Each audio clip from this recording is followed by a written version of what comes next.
Good morning, good afternoon, good evening. The Zanu-PF conference is starting tomorrow, and there will be a convoy of new vehicles traveling down tonight for the conference. And the city of Mutare will be overrun by Zanu-PF officials for the next 4 days. People have learned, but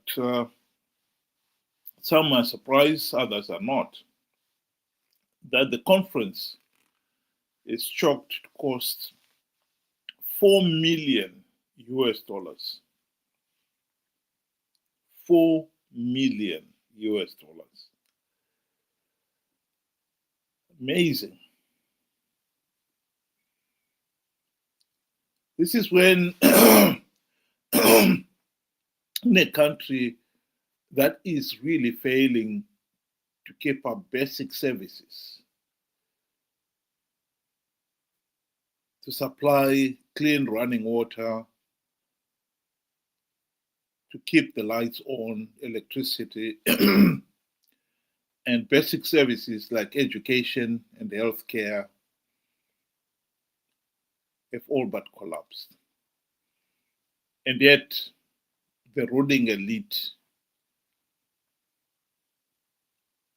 are living in unparalleled luxury. This reminds me of a movie, a musical, Fiddler on the Roof.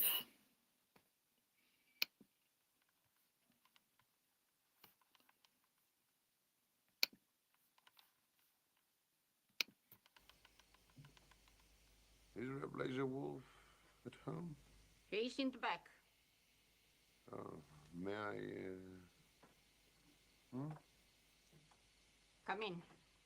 Oh, thank you.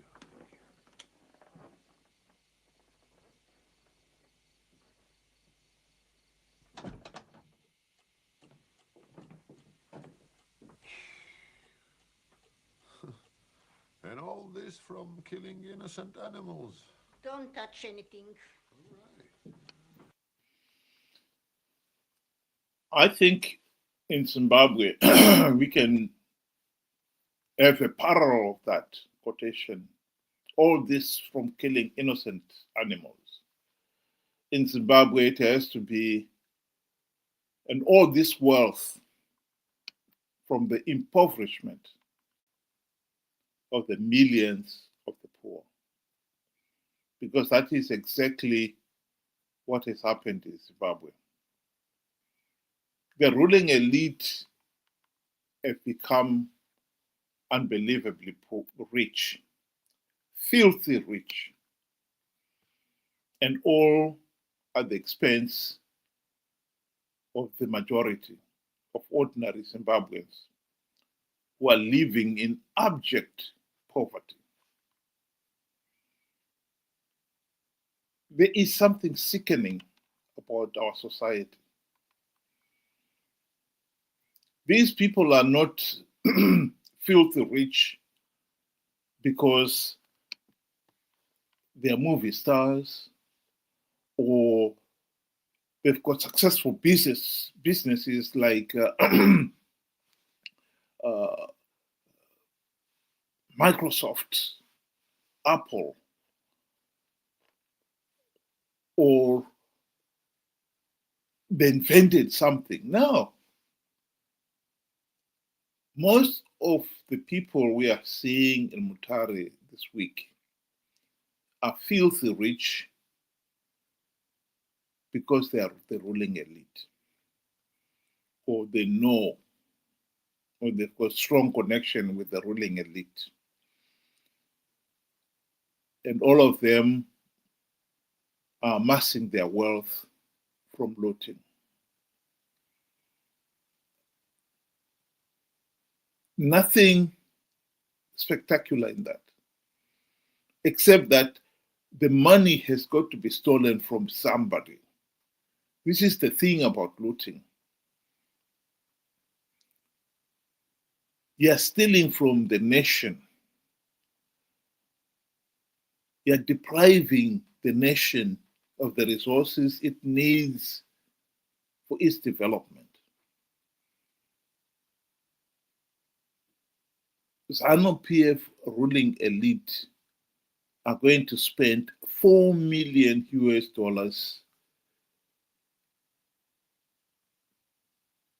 during their conference.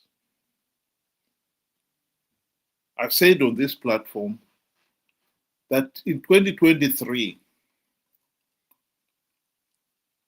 Mnangagwa must have spent at least $5 billion from buying the various boxes of chicken in and chips to buying cars for the chiefs and church leaders, and for the MPs and senators, $4,000 bribes, cunningly called housing loans. And for the deputy ministers, the housing loans was $230,000. The ministers, $500,000. All the judges, a few weeks before nomination day, received $400,000 housing loan. All this, when you add it up, must have been at least $5 billion. This is a third world country. The country is failing to keep the hospitals with medicine. Many of Zimbabwe's health profession and teachers and other professionals have left the country because of the poor wages. And yet, for his election, no expense was spared. And for a 4-day conference alone, spending $4 million on food and drinks and accommodation. The fleet of cars, brand new cars, that will be traveling to Mutare today, the value is not being included in this. Of the 300 Zanu-PF Central Committee members received brand new cars a few weeks ago. Some of them are MPs. And as an MP, they received a brand new car worth $60,000 at the beginning of their tenure in 2023. And halfway through, they received yet another new car. And if you're a member of this Zanu-PF Central Committee member,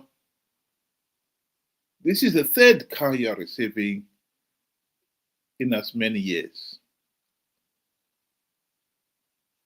And all the chairperson of the various Zanu-PF structure, they all received new cars. The amazing, this is just simply amazing. Even Mutare Hospital, it will not be surprising to find they do not have an ambulance. But for the sake of the conference, no doubt the regime would have seen to it that they've got an ambulance. They've also given instruction that ZESA should make sure that there is no power cuts in Mutare for the duration of the conference. The rest of the country can have power cuts, but not Mutare. Our situation is depressing. Ben, welcome to the program. Good day to you and good day to everybody. Thank you for joining us. Yeah, we have a regime that seems to be broke or incapacitated to buy all other things. You know, when it comes to buying essentials, things that are needed for the people, we go about blaming sanctions. Sanctions this, sanctions that, you know, it making life difficult for us. But all of a sudden, when it is time for them to spend on luxuries and non-essentials, they have millions, if not billions, of dollars to play around with. I mean, Zanu-PF has made it, you know, the way they are just going about their business. I mean, be it the financial institutions that Zimbabwe owes money, you know, you're looking at, you know, those that are going about helping Zimbabwe as a, you know, a third world country. They must just look and think to themselves, you know, that surely this government really doesn't care about their people. This is an example, this is a case study of a rogue government that really, really doesn't care about their country.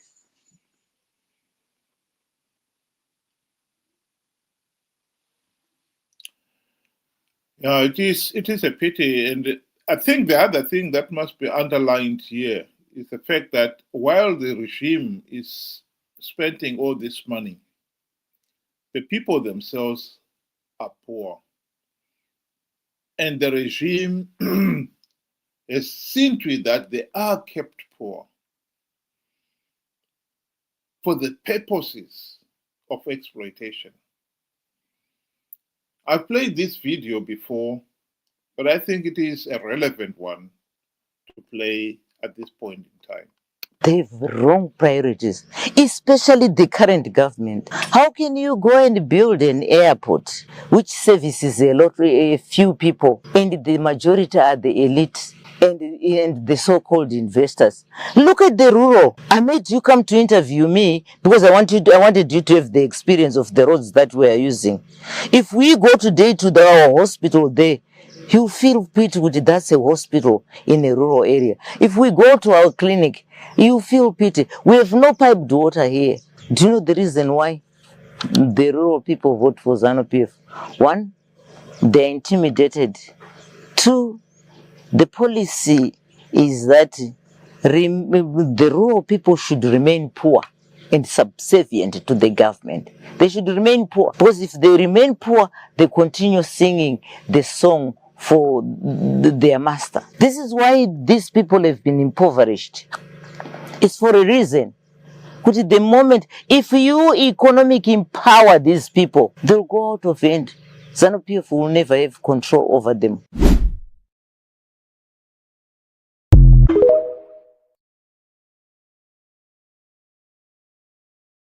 That is a political reality that the people of Zimbabwe cannot deny. And in fact, as Zanu-PF ruling elite and their cronies have become incredibly rich, the need for the regime to keep the the rural poor and the urban people as well, poor and subservient to the regime, has become more urgent than ever. Zanu-PF's repression has not eased. Zanu-PF is more tyrannical now than ever before. And that is the reality. They don't care that they are living in luxury. They will still want to make sure that the ordinary people are subservient and are powerless. That is the reality. They need to keep them poor, otherwise the people will revolt and stop all this looting and waste of the nation's material and natural resources. I would like to talk about another issue here that is related. Chamisa's response to the call to have public demonstrations in protest at the Zanu-PF conference, particularly the ED 2030 agenda. Ben, you have seen this. Chamisa's response.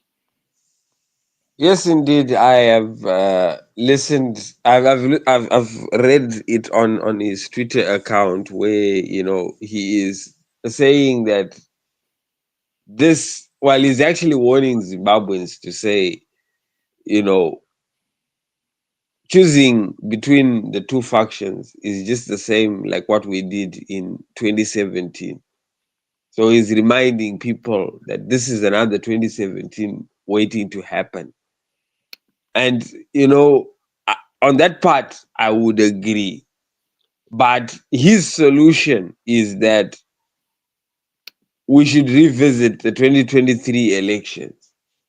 That is where the solution lies. And to me, here we have a situation where we had the regional bloc SADC, we had African Union, AU, European Union come together and with one accord, they said our elections were not free, fair, and credible. In short, they were even illegal. What would have happened was SADC had started, twisting Zanu's arm to say, you cannot get away with this. This time we're not going to let you go away with rigging elections. And they called in the extraordinary summit, which Chamisa himself is aware of, But whilst SADC was turning the screws on Zanu-PF, Chamisa and his faithful followers who had won, seats and so forth, went ahead and got sworn in, legitimizing the whole process. In short, they were telling SADC, AU, and all the other observer missions that is your own buzz. We are okay with it. We are willing to take whatever comes our way. It's our hard-earned, seats, our hard-earned money that we used, hence rendering SADC powerless and looking foolish. So by now, the question now to me is, in spite of you doing all these things, you are still coming to say, let us address. What do you want us to address when you did, address the whole thing a long time ago by taking up your seats? It's foolishness sometimes where somebody does not want to take responsibility. And it's unfortunate that the Zimbabweans themselves do not want him to take responsibility for his actions. Hence, I think he's right that the 2017 and this year, march are just the same thing, but his solution, that is utter rubbish. Yeah, my only response to this one is we've been down this road before,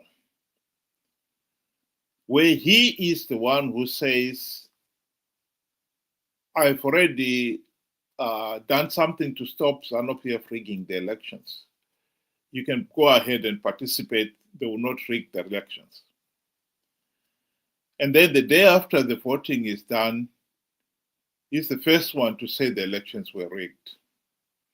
This is just desperately annoying, to say the least.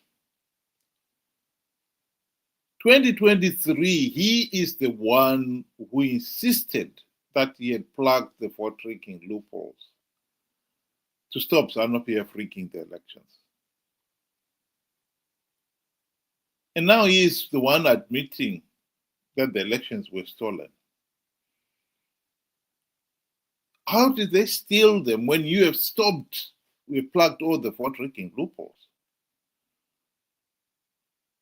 I think we are just being sucked into yet another situation where he is going to con people to participate in 2028 because this time he has done something to stop Zanu-PF rigging the elections, stealing the elections.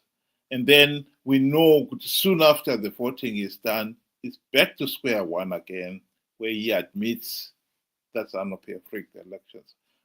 We have heard this story so many times. People should wake up to that reality. One of the biggest problems we have in Zimbabwe is that Zanu-PF has become incredibly rich.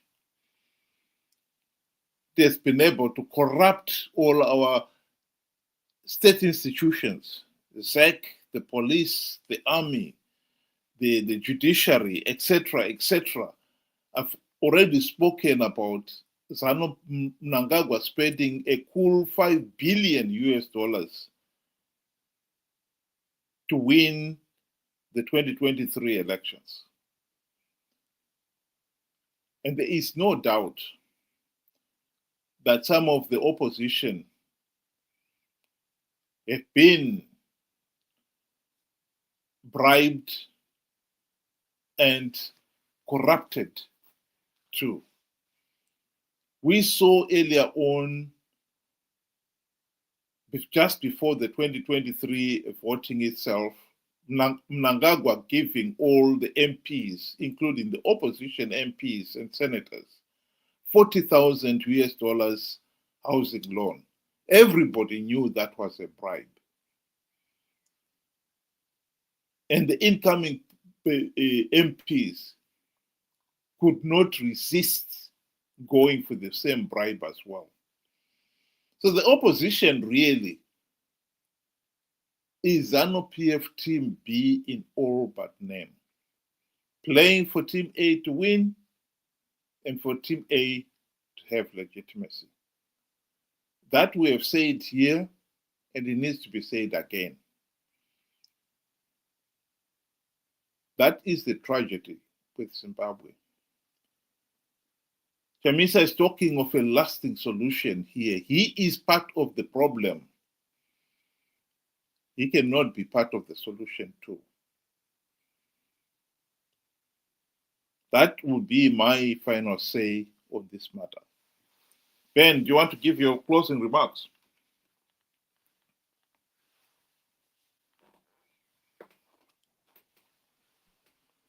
Sorry. In conclusion, I would want to say, Zimbabwe is at a critical moment in time. Sorry, excuse me.